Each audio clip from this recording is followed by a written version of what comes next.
What's up, everybody? My name is Pajay Haykins. Welcome to my space, a space where thoughts flow freely and minds expand. Let's get the ball rolling. I want to weigh in on this Wike, Fubara, and the call of state of emergency from the federal government and the Supreme Court issue going on. Now, I'm not speaking from an informed point of view. I'm speaking from a liberated point of view. I'm speaking as a liberated Nigerian. So, this is just my opinion. You might agree with it, you might disagree with it. This is my perspective. So feel free to disagree. But one thing I know is just that we need to wake up. Nigerians need to wake the F up. This time for us to just sit and think. This is not time to follow the crowd or follow any influencer online based on what the person is pushing or encouraging. This time for you to sit up and think. So stay with me. Let's discuss. Number one thing is Nigerians are distracted, politically uninformed, and too emotional. I was watching Seun Kuti's live yesterday, Instagram live. Now I didn't watch the full live. I just watched, I think, some few seconds. I watched for some few seconds or probably a minute. But the topic of discussion, I know he was actually talking about this thing going on, the Fubara and Wike issue, and he quoted it somehow. I've forgotten the way he quoted it, but he said head's mentality or header's mentality or something like that. That is to say, what he's trying to, from the 1 minute I could be able to watch on his life, what he's just trying to say is all about they are distracting you with this news. Now look at this Wike Fubara issue. Fubara knows what he was going to when he was contesting for the state government, River State governor, when he wanted to be the governor of River State. It's a godfatherism thing. That's how it happens, from I think Odili to Amechi, from Amechi to Wike, from Wike to Fubara. It's a pattern. Now, fine, you might take a side with Fubara that Fubara wants to do the right thing. Wike doesn't want him to do the right thing, or Wike doesn't want to do the right thing. Fubara doesn't want to do the right thing, or anything, anyway, your opinion, any person you support or any person you feel is right in the situation you're entitled to that. I'm not here to say that, but the thing is, what you should know is that they are playing politics, and you shouldn't join them in that. That's just a fact. They are playing politics with our lives. Don't join them in that. Agreement is agreement. Anybody that goes into the politics and succumb to godfatherism will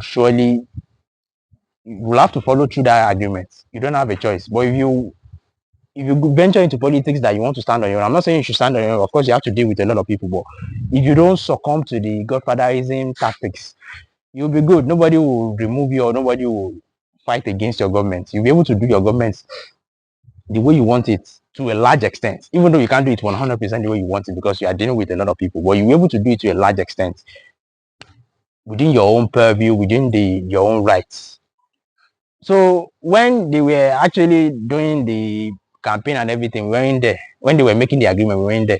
So now that the Kasala don't burst, as they normally say, we are now asked to choose a side. The Fubara camp is actually championing people that, what, you guys shouldn't agree. Don't let this be taken away from us. You guys need to speak up. And we have the Wike camp too, defending defending the federal government or anything. I don't know who is right. I don't know who is wrong. I'm not a law expert. I'm not an expert on law. I don't know about law. So I don't know, maybe Tinubu made a good decision, or the Supreme Court or whatever bodies involved in this crisis made the right decision or not. And according to what I read online, Obasanjo during his tenure actually impeached 3 governors and probably even Senate presidents. I remember I saw a tweet by OC, the BTFM presenter. He said Obasanjo was lucky. This is Obasanjo's tenure wasn't the social media era where people can challenge whatever action he decides to take or have taken.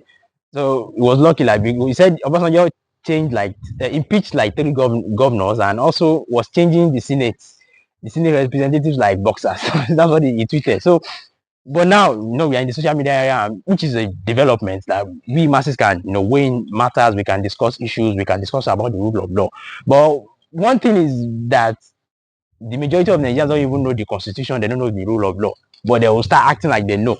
And why are they acting like they know is because of one popular celebrity which they like or follow or they respect says this thing and they'll follow through, even though the person has no clue or knowledge about the rule of law. So now I'm not speaking from, like I said, I'm not supporting any camp, be it Wike or Fubara. I'm not supporting anybody. All I'm after is all about we youth should wake up. We should stop this emotional politics. We need to start reacting with sense. We need to start reacting with logic. We need to start looking things from our own point of view. What are we standing to gain from this? Is this our major issue? You know, this girl, the copper, the other day came out and talked about the hardship of the country. That eggs is very expensive. Your crate of egg is like 6K plus and stuff like that. The girl trended for like few days. Now we are dealing with this Fubara issue. Why aren't we still dealing with this girl issue? Why aren't we talking about this girl matter? Because this is a matter that affects everyone. But this Fubara issue that is political, you are now putting your mouth there. Of course, I understand the people that knows about law and people that knows about governance can speak on it, can debate on it, but it's not something that we should let to distract us. And that was what Shemkuti was saying. We keep distracting ourselves. We keep feeling that we are involved in governance, we are involved in politics, that we are fighting for our rights, but it's a lie. We are just fighting for our rights in a delusional way. We are not asking the right questions, which I think we should ask the right questions. We need to start talking, we need to start asking the right questions, and we need to stop being partisan. Trust me, we need to stop being partisan. I'm not saying you shouldn't support a camp. More probably you want to be an obedient or you want to be a Baptist or whatever. That's democracy. You have every right to support whoever you want to support. But just make sure you are not a herd that just follow anything they say. You can be an APC member and still call out the BS going on in the APC camp. You can be an obedient member and call out the BS going on in the obedient camp. You can be a PDP member and still call out the BS in the PDP camp. You get this is what democracy should be all about. You should be able to think. You should be able to speak to power. You should be able to say the right things. You should be able to ask the right questions. You should be able to champion the right conversation. So I urge we youths to not be distracted. We need to focus. We need to do better when it comes to this political games, political gimmicks, this trending stuff, and what's going on in the economy. Now, the second one is what I want to talk about is the Obasanjo's governor's impeachment. I've actually mentioned it in my first point, but now it's not just all about Obasanjo's impeachment. The thing I realize about young kids online, the Gen Zs, and we even have the Gen X and Gen X, the millennials, also reacting to this. I've seen some people tweet that Obasanjo is actually the best president we've ever had, or the best leader we've ever had, something like that. You are entitled to your opinion if you feel that way. But one thing I want you to know is that Nigerian governance has been shit for a long while. Our bar is too low. That's the thing. If our leaders are to be appointed abroad, probably the UK or America or Canada, trust me, none of them will pass their integrity tests. And it's not that they are also only there, they also have issues, they're also corrupt, but none of our leaders will pass their integrity test. You need to know that. So this thing of we trying to compare suffering to another, copy the Obasanjo suffering era to Jonathan suffering era to the Tinubu suffering era, we need to stop all this. We need to ask for good governance. I made a video the other day, yesterday to be exact, that do we Nigerians actually understand what it means to have good governance? Do we even know what good governance is? Because we don't have an idea, we don't have a clue. We keep comparing suffering to one another. Now you may say, Obasanjo is doing this, no, Obasanjo did this, did that. Of course, I'm not disputing that. Obasanjo did well to some extent. But are you aware that the population in Obasanjo administration is different from the population we have now? The amount of money we are making on petrol, crude oil, is different compared to what we have now. People are no longer buying crude oil from us, not because our crude oil doesn't sell or is not good, but we have electric cars now. So the rate at which people need crude oil is not like before. So you need to know that. Now I want to read a fact I came across online. Let me look through that fact that I came across online. I want to read it out for you to know this Obasanjo or this Messiah thing that you guys keep saying all the time. I want to read something out for you guys to see. You guys should wait. Huh? Now, when we are used to this news of lawmakers collecting this wardrobe allowance, this and that allowance, sitting allowance, attendance allowance, all these allowances that is unnecessary. And there was one day I was watching Obasanjo lamenting that you guys are collecting this, collecting that. You guys are not doing well and you're not working, this and that.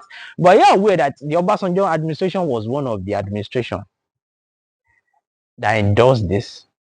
Let me read this to you. According to ChatGPT, the practice of Nigerian lawmakers receiving wardrobe and other allowances dates back to the Fourth Republic, 1999 to present.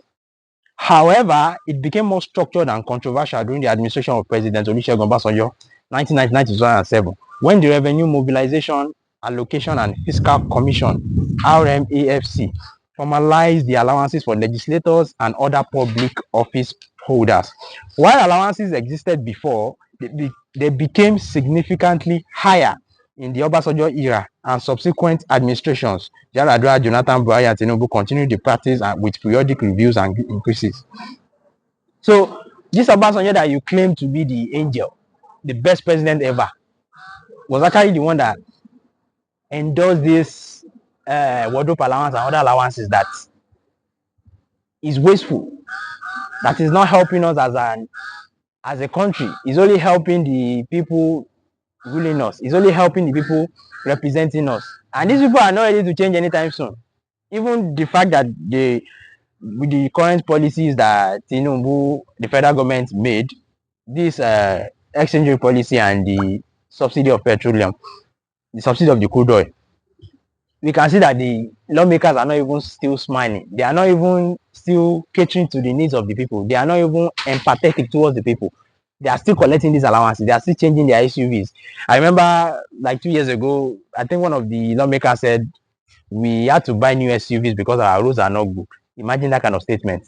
So you guys can work on how you can develop the road, how you can build better roads for cars to commute. You think buying an SUV is the problem to the situation? What about people that can't afford the SUV? And you're even affording the SUV off our money, like the money of that belongs to everybody. That's totally wrong. So I have no issues with Obasanjo. I'm not saying Obasanjo is better. If you are to ask me, Obasanjo compared to Jonathan and Tinubu, I would choose Obasanjo ahead of them all day, any day. But however, this is not the time for us to start comparing our suffering in the 90s, early 2000 to now. What we should seek as a liberated citizen is good governance. We should keep on asking questions that needs to be answered. We should keep on criticizing the government in ways that should be criticized. And if you want to talk about governance, make sure you are familiar with what you are familiar with what you are talking about. Don't just talk based on ignorance, and don't follow any celebrity or anybody online that doesn't know what he or she is talking about. Make sure you do your own research from your own perspective. Politics is all about perspectives, but you can form your own perspective from an informed point of view, from an informed information. You get what I'm trying to say? So that's just all I have to say. We Nigerians need to do better. It's not about the wiki of Ubara. I'm not supporting anybody. We just need to do better. We need to acknowledge the fact that we need to keep on asking the right questions. We need to keep the conversation going. We shouldn't relent. I know some people will say we just keep talking. That was the solution. Solution comes from talking. Because if you don't talk, people won't be liberated. If you don't talk, people's minds won't be open. If you don't talk, there's no how we can keep the conversation going. It's from talking that we'll be able to act. So we just need to do better. And Sega Link sent something. For those that don't know Sega Link is actually the convener of the NSAS movement before it became popular, before we had the protests in 2020. Although some might not agree with his political ideology, some people believe he's part of the problem, some people, that's your take. You might not agree with him politically or his stance on politics, but what he said, you can't take that away. He said something and I want to read it out. Yeah. Just stay with me. Let me find that. Stay with me right here. Let me find it. Aha. it says something about corruption, and I want you guys to know that, because I know a lot of Nigerians don't know this. We just think corruption is all about fighting people.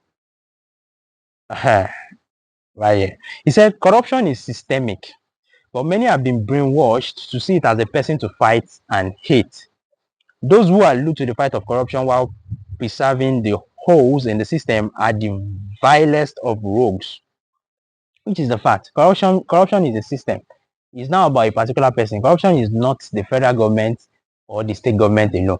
It's not about one particular candidate. I'm not saying if a candidate is corrupt, don't vote for him. No, don't vote for him. Don't. You can decide not to vote for him. But it's not about a singular person. It's all about, we have the enablers. We have the system. I remember one day someone shared a story. He said he went to the civil, maybe it's the civil service or a company or private organization. I don't know. I don't want to. I'm trying to be careful with my words so I don't put out the wrong information. He said he went to secure a contract from an organization. I don't remember if it's a private or public one. I can't remember. So he wanted to get into the office to meet the oga at the top and present his proposal so he could get the contract. The workers there told him to bribe them so that his proposal can get to the oga at the top. Imagine that kind of situation. They went back and forth, back and forth, back and forth, and at the end of the day, he succumbed to the workers there. He had to compromise his integrity. He doesn't want to bribe in the first place, so he had to just do that. So he handed over the bribe to the people, and they allowed him to go and meet the oga at the top. So when he did the meeting with the oga at the top, he came back and was about to leave. On his way leaving, the person that collected the bribe gave him the handbill to invite him to his or her church to come and worship with them. I was like, wow. So you have the audacity to do that. When you did something wrong, something illegal, something immoral, something sinful, and you still have the audacity to invite the person you commit the sin against to come to your church. Like, does that even make sense to you? Are you even ashamed of yourself to be a Christian? Like, you claim to be following Christ, but you collected bribe. Now, I'm not even judging you. You all know the system is, but you still had the audacity to like invite that person to your church, despite the fact that you actually made him go through hell before you could like grant him access to your boss. Does that even make any sense? So those are systems in place. So if you are fighting Tinubu or fighting the governor or anything like that, you have to fight those people too, because they are part of the reckless system. They are part of the bad system. They are the bad eggs that needs to be flushed out. So you can't take that away. We are all guilty one way or the other. Let's be real. I'm not here to form sense or anything like that. But that's an example of a system. It's not just all about a particular person to fight. Corruption is all about a system. So the system needs to be broken. Fine, the government have to play a part, because the government needs to implement some policies that will make the system unable to thrive. But however, we can't take the fact that the people forms the system. So we have to fight the system. So don't see a particular politician. I'm not saying you should like them. I don't like the majority of our politicians, but don't see a particular politician as the problem. See the system as the problem. A system consists of a lot of people. So that's what I have to say for today. My name is Pajay Haykins. I'm going to be signing out now. Don't forget to like, subscribe, and share this message. We all need to wake up. We all need to do better. Peace out.